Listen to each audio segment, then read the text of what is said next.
Olá pessoal, vamos seguir com o nosso capítulo sobre princípios do direito administrativo e falar de eficiência. Na aula do panorama geral dos princípios da administração, eu expliquei que a eficiência foi incluída no rol dos princípios gerais do artigo 37 da Constituição por meio da emenda constitucional número 19 de 98. A eficiência não constava do artigo 37 caput originariamente.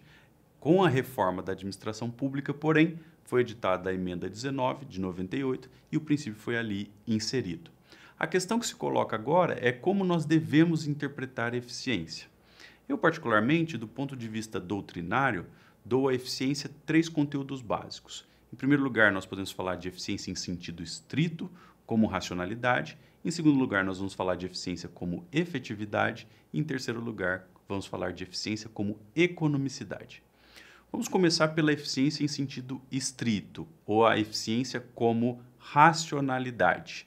Vejam, a eficiência exige que os processos administrativos, que os comportamentos da administração sejam organizados de maneira racional, de modo a atingir de maneira mais rápida, fácil, simples, o interesse público primário a que aquele processo se direciona, tá certo?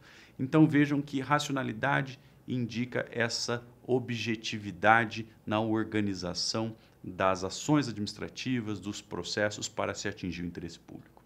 Nós, olhando o ordenamento jurídico, encontramos ali inúmeros mandamentos que concretizam essa ideia de eficiência em sentido estrito. Vejam, por exemplo, que hoje o artigo 5º, inciso 78 da Constituição, prevê a garantia da duração razoável do processo, estendendo também essa garantia aos processos administrativos. Seguindo essa lógica de duração razoável e celeridade, a Lei de Processo Administrativo foi alterada e hoje o seu artigo 69A trata de mecanismos de aceleração do processo em favor de deficientes, em favor de pessoas com doenças graves, em favor de idosos. Enfim, é uma técnica de discriminação positiva, não é? Para se acelerar o processo em favor de grupos vulneráveis. Então vejam, hoje nós temos duração razoável lá na Constituição, nós temos mecanismos de aceleração processual, tudo isso a revelar essa preocupação com a racionalidade, tá certo? Uma segunda manifestação da racionalidade se encontra no chamado princípio do informalismo, no princípio do formalismo mitigado, tá certo? A LPA prevê que a administração deve adotar formas simples, que sejam suficientes para propiciar adequado grau de certeza e segurança e respeito ao direito dos administrados. As formas devem ser utilizadas para beneficiar o administrado, não contra o administrado, não contra o cidadão. A administração não deve ser formalista injustificadamente. Se não houver uma razão de proteção do cidadão que leve à necessidade de uma determinada formalidade, aquela formalidade deve ser abandonada, tá bom? Outra coisa, nós também encontramos a eficiência em sentido estrito no aproveitamento de atos processuais. A administração pública, diante de vícios do ato administrativo, não necessariamente tem que praticar anulação.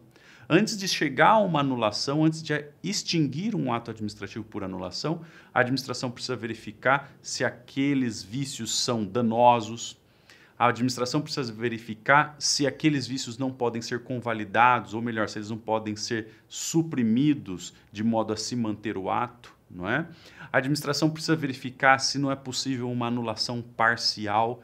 Enfim, é preciso que se empregue racionalidade, é preciso que se empregue razoabilidade na análise de vícios que possam macular processos administrativos e que, nessa linha, se aproveitem atos que possam ser mantidos no ordenamento sem uma necessidade de extinção por anulação ou por revogação ou por qualquer outro tipo de mecanismo, tá bom? Então, duração razoável, informalismo, aproveitamento de atos, tudo isso tem a ver com eficiência em sentido estrito.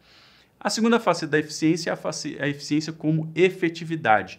De nada adianta a administração conduzir processos céleres, processos rápidos, processos bem organizados, se ao final a administração chega a uma decisão, chega a um ato que não consegue atingir a finalidade pública.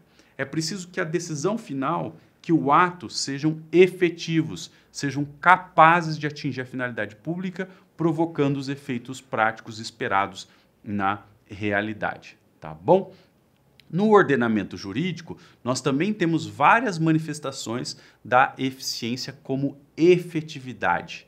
Vejam lá que em matéria licitatória, a legislação consagra o princípio da vantajosidade. O que significa isso? A administração deve celebrar contratos que sejam os mais aptos, a administração deve celebrar contratos e selecionar agentes econômicos para celebrar esses contratos que possam satisfazer os interesses da administração da melhor forma possível, tá bom?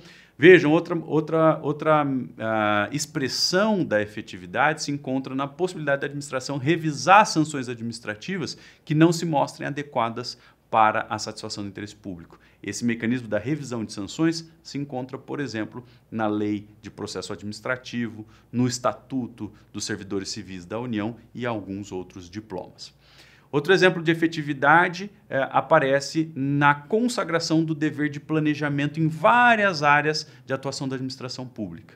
A administração deve planejar a educação, deve planejar a cultura, deve planejar a proteção ambiental, deve planejar o desenvolvimento das cidades. Então vejam, o dever de planejamento nada mais é que um dever de diagnosticar a realidade, estabelecer metas e também as ações que serão empregadas para se atingir as metas colocadas em um plano, tá certo? Então o Estado não pode, à luz da eficiência, agir de maneira aleatória, agir sem objetivos, sem saber o que quer atingir.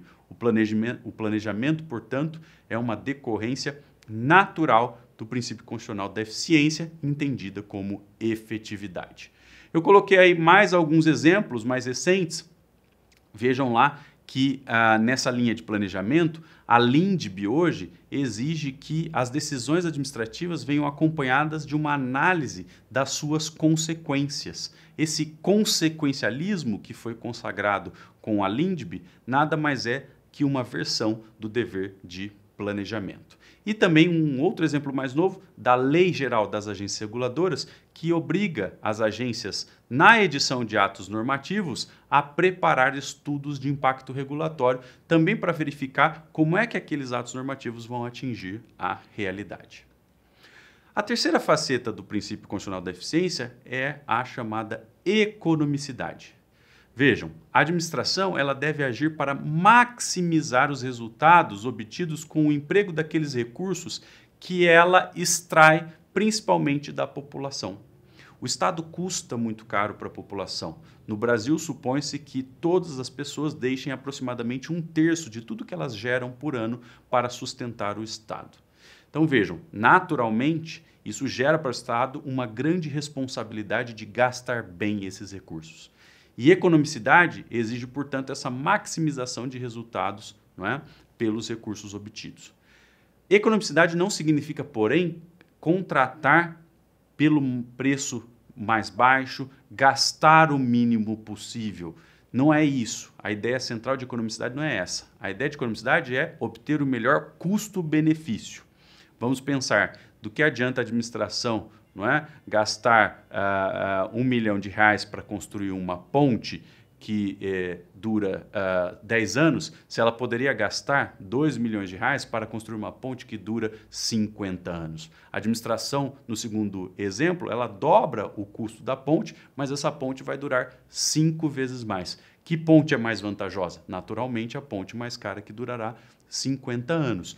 Esse é apenas um exemplo claro que mostra que a lógica da economicidade não é a lógica do mínimo custo, do menor preço. Vejam, o ordenamento, em vários momentos, ele estimula a administração pública a buscar a vantajosidade. Em alguns casos, o ordenamento estabelece limites para isso. É o que nós vemos em matéria de servidor. A Constituição prevê tetos de remuneração, prevê subtetos, tá certo? Também prevê limites para gastos orçamentários, inclusive gastos com folha de pessoal que estão lá na Lei de Responsabilidade Fiscal, tá bom? A Constituição flexibiliza a estabilidade do servidor diante de excesso de gastos, lá por disposição do artigo 169, parágrafo 4º. Enfim, existem vários mecanismos que estão na Constituição que seguem essa linha da economicidade. E, inclusive, a Constituição, ao tratar do controle externo da administração pública, atribui a essas entidades de controle externo o poder de verificar a economicidade da gestão, tá certo?